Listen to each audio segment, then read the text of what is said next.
Hey guys, what's up? Welcome back to this channel. I hope you guys are doing great. Wherever you guys are, you are happy and healthy. I really hope so. इतने दिनों के बाद मैं कोई video open कर रही हूँ कि मुझे समझ में नहीं आ रहा है कि कैसे बोलते हैं. ऐसे लग रहा है जैसे मैं पहली बार कोई वीडियो बना रही हूँ since it has been so long. Now let me warn you guys first. This video could be all over the place because I've not scripted it and जैसे मेरे अंदर से raw emotions जैसे जो बाहर आ रहे हैं वैसे ही मैं डायरेक्टली बस आपसे बात कर रही हूँ. I have no clue how to articulate these kind of videos. मैं life update sort of videos कभी करती नहीं हूँ, कभी करे भी नहीं है पास में. I don't think so. Hardly any, if at all. So now hear me out and be patient with me. The only reason I'm doing this video is to let you guys know on about where I was for this long. Why was I away from YouTube for this long? Why was I not uploading any videos for over 2 months now? Technically मुझे 2.5-3 महीने हो गए YouTube से. YouTube पे मैंने कोई काम नहीं करा. जो पिछले 3-4 वीडियोस भी आपने देखे थे मेरे चैनल पर वो प्री फिल्म्ड और प्री एडिटेड वीडियोस थे. और टेक्निकली मैंने पिछले 2.5 या 3 महीनों से एक भी वीडियो नहीं बनाया है. तो आज मैं उसका आपको रीज़न बस बताना चाहती थी क्योंकि बहुत टाइम हो गया था और आप में से कुछ लोग मुझे डीएम वगैरह करके पूछ रहे थे कि मैं क्यों नहीं वीडियोस बना रही हूँ. So I just wanted to tell you guys the reason.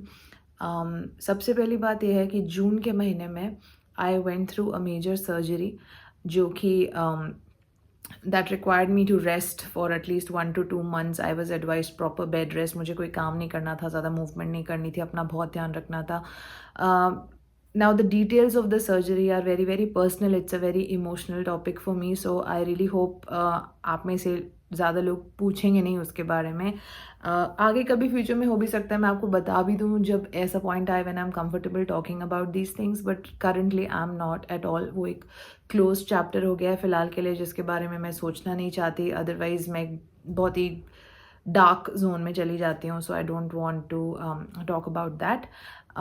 सो जब मेरी वो हीलिंग पीरियड चल रहा था, जब मैं बेड पर ही थी और रेस्ट कर रही थी घर में, तो डेफिनेटली मैं कोई काम तो नहीं कर सकती थी. बट जब मैं वो रेस्ट ही कर रही थी उसी के बीच में तकरीबन 25 दिन हुए थे मेरी सर्जरी को when I got the news from my brother that my mother who was already terribly sick for a couple of months, she was admitted in the ICU. So that was a shock. While I was still healing from this, मुझे पता चला कि मेरी mom की तबीयत बहुत ज़्यादा ख़राब है और इमरजेंसी में उनको ICU में एडमिट करना पड़ेगा.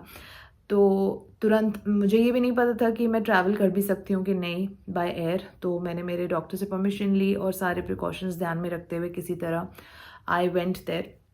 वहाँ पे मेरे फादर भी थे एंड फिर उसके बाद मॉम 10-15 दिनों के लिए ICU में थी जिसमें से कि लास्ट के 12 दिन बहुत ही डिफ़िकल्ट थे हम सब के लिए as a family. She was on the ventilator where she had least chances of survival. उन्होंने हमें कहा था ओनली 1% चांसेस हैं. I will not go into the details of उनको क्या क्या था बट मेजरली उनको एक लंग रिलेटेड डिजीज़ थी जो इन्फेक्शन उनके बाकी ऑर्गन्स में स्प्रेड हो रहा था जिससे उनको मल्टीपल ऑर्गन फेलियर की प्रॉब्लम आने लगी और बैक टू बैक उनकी तबीयत काफ़ी ज़्यादा गिरने लगी थी. तो हमारी सब कोशिशें करने के बावजूद भी लास्ट में ऐसा पॉइंट आया जहाँ पे कि वी ऑलमोस्ट सारे एफर्ट्स फेल हो गए and on the fateful day of 1st of August we lost her. So my mom was not even very aged for this. So we were not prepared for it. Like कोई भी prepared तो नहीं होता है अपनी mom को कभी किसी भी एज में खोने के लिए चाहे हम कितने भी बड़े हो जाएं. But she was hardly 52. Hardly कोई लाइन्स भी आए थे उनके फेस पे अभी तक इस एज में so she was too young. We were not prepared to let her go इस एज में. उनकी एब्सेंस हमने एक्सपेक्ट नहीं करी थी. वो पूरी फैमिली के लिए काफ़ी ट्रैजिक था but specially for our dad and me and my brother who is 1.5 year younger to me. तो हमें काफ़ी डिफ़िकल्ट एक टाइम से गुज़रना पड़ा उसके बाद. तो अब तकरीबन इस बात को 24-25 दिन हो गए हैं जब आज 24th है जब मैं ये वीडियो बना रही हूँ. तो बैक टू बैक 2 इतने ट्रैजिक चीज़ें मेरे लाइफ में हुए थे और इस वजह से मैं ना तो फिज़िकली इस कंडीशन में थी कि काम कर पाऊँ और मेंटली तो ऑफ कोर्स नहीं थी और मैं खुद को पुश भी नहीं करना चाहती थी. Like I do remember very clearly कि जब ये इंसिडेंट हुआ था हॉस्पिटल में और इतने करीब से मैंने पहली बार किसी को अपनी आंखों के आगे जाते हुए देखा है, बिल्कुल अपने हाथों में। एंड स्पेशली जब आपकी वो मदर हों, जिनकी हेल्थ ऐसे डिटेरियोरेट होते हुए देखते हो और आपको कोई कहता है कि इस पॉइंट के बाद वो नहीं है आपके साथ, वो अपने आप में बहुत बड़ा शॉकर होता है। नाउ जैसे ही ये इंसिडेंट हुआ था तो थोड़े दिनों तक हम जैसे जो घर में माहौल होता है वो चल रहा था, and then I thought maybe मुझे काम वापस करना शुरू कर देना चाहिए, बिकॉज उस तरह से शायद मेरा मन यहाँ से हटेगा। But there is always this tussle, like लोग कहते हैं नहीं नहीं बेटा अब मत सोचो इसके बारे में, थोड़े पॉजिटिव रहो, कुछ और चीज़ें करो, अपनी पसंद की चीज़ें करो, उससे बाहर निकलो। But at the same time आपको थोड़ा टाइम खुद को देना भी चाहिए ये चीज़ें एब्जॉर्ब करने के लिए, अदरवाइज कहीं ना कहीं वो डिप्रेशन आपके अंदर बनते चले जाता है unknowingly, because you are trying to suppress those emotions. That's why पिछले ऑलमोस्ट 20-25 दिनों से मैं खुद को वो टाइम दे रही थी to come out of all of this, क्योंकि मैं physically like you guys can see I puffed up like anything, because इतनी हैवी डोजेज ऑफ दवाइयाँ खा खा के और पोस्ट सर्जरी मैंने काफ़ी ज़्यादा वेट गेन कर लिया है। एंड मेरी पूरे शक्ल और सब कुछ बाल वाल सब हेल्थ पूरी एकदम टॉस पे चली गई थी, और जब मैं मेरे फिजिकल उसमें बिल्कुल वीकेस्ट पे थी तब फिर मेरे मॉम के साथ ये हो गया, तो मेंटली भी मैं बहुत ज़्यादा स्क्रूड अप फील कर रही थी और ऐसे लग रहा था कुछ सही ही नहीं जा रहा है। तो ये इस साल का क्या, मेरी पूरी लाइफ का सबसे लोएस्ट जो टाइम था वो ये साल में जून जुलाई और अगस्त के जो महीने गए ये थे। एंड इसी दौरान बीच में मेरी ग्रैंड मदर भी पास अवे हो गई थी। मतलब कुछ अच्छा हो ही नहीं रहा है इस टाइम में, ऐसा लग रहा था। तो फिर काम करना तो बहुत दूर की बात है। मैं जानती हूँ कि इतना लंबा गैप लेने के वजह से मेरे चैनल पे के परफॉर्मेंस पे बहुत इफेक्ट पड़ेगा, क्योंकि आप में से जो डिजिटल वर्ल्ड में वो सब जानते होंगे कि ये चीज़ें एल्गोरिथम बेस्ड होती हैं। जब आप काफ़ी टाइम के लिए अवे होते हो यूट्यूब से तो CTR CPM हर चीज़ इफेक्ट होती है, व्यूज़ गिर जाते हैं, पूरे एनालिटिक्स दे गो डाउन। और साथ में जितना सारा काम मेरे पास तब आ रहा था, इवन स्पॉन्सर्ड कॉन्टेंट जो आ रहा था, मैं सारा टर्न डाउन करती जा रही हूँ 3 महीने से। तो मैंने प्रोफेशनल फ्रंट पे रेवेन्यू लॉस तो झेला ही झेला है, पर उसके अलावा इवन जो चैनल की परफॉर्मेंस होती है स्टेटिस्टिकली वो डाउन हो जाती है। और अब जब मैं जब भी वापस आऊँगी तो उतना ट्रैक्शन नहीं आ पाएगा मेरे वीडियोस पे जितना तब आता था जब मैं रेगुलर थी। But anyways I can't help it. मैं फिर से शुरू से वापस मुझे वो सारी मेहनत करनी पड़ेगी एक न्यू कमर की तरह इस चैनल को रिवाइव करने के लिए। But I have no regrets, because after these sort of tragedies it's important that you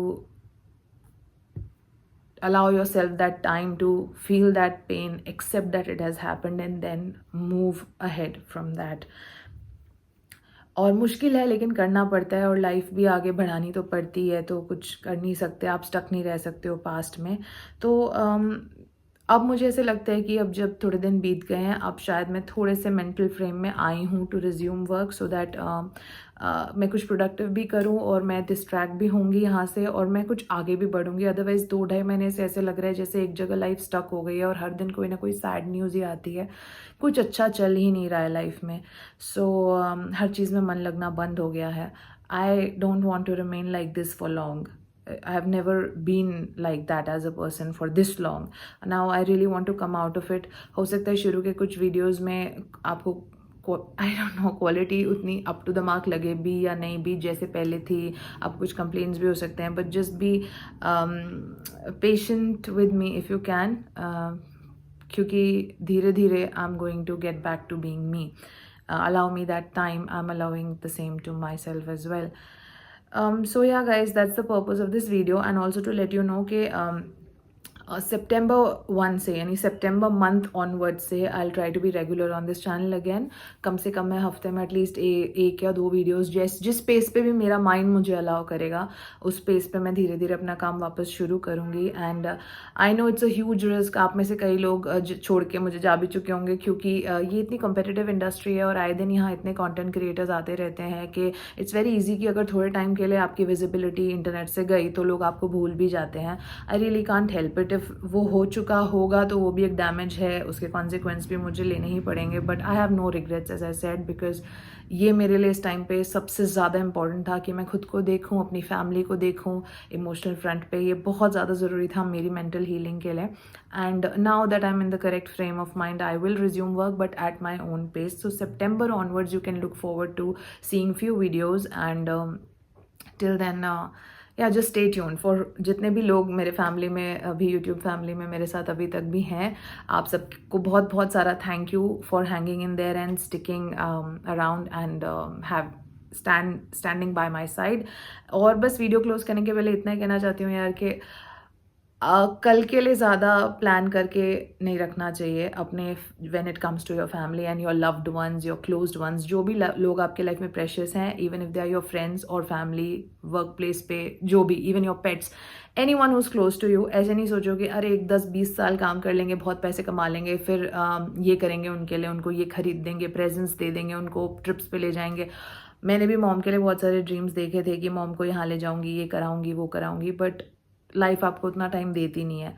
so materialistic planning में इतने नहीं खो जाना चाहिए कि जो प्रेजेंट है वो ही हाथ से चले जाए। तो जो भी लोग आपके दिल के करीब हैं, नज़दीक हैं, प्लीज़ उनका ध्यान रखें। Just be there for them. उनको रेगुलरली कॉल कर लिया करो, मिलना है तो मिलना पॉसिबल है तो मिल लिया करो। बस उतना ही लोगों के लिए काफ़ी होता है। ज़रूरी नहीं कि आप उनको कुछ एक्सपेंसिव चीज़ें ही दोगे तो ही उन्हें अच्छा लगेगा। तो जो भी लोग आपके लाइफ में वैल्यू रखते हैं, आपको कल का नहीं पता कल क्या हो जाए। My mom was 52, we were not ready to lose her this early, but life had other plans. तो अब आप सोचते ही रह जाते हो। तो इसलिए जो लोग भी आपके करीब हैं ना, आप उनके पास रहें, उनसे कांस्टेंट टच में रहें, उनसे बातचीत करते रहें और उनको फ़ोन कर लें, कभी मिल लें, उतना ही उनके लिए बस होता है। एंड ज़्यादा टू लॉन्ग टर्म में प्लान करके चीज़ों को मत रखो, नहीं तो पता नहीं लाइफ तुम्हें मौका देगी भी कि नहीं to do all those things in the future. So that's it for this video, guys, and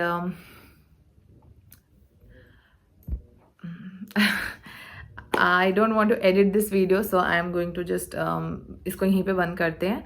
And I just know, guys, I love you so much. I really do, and I wish well for you and for your loved ones and your family. I hope to see you in my forthcoming videos. Just stick around. I'll be back. Take care, guys. Bye.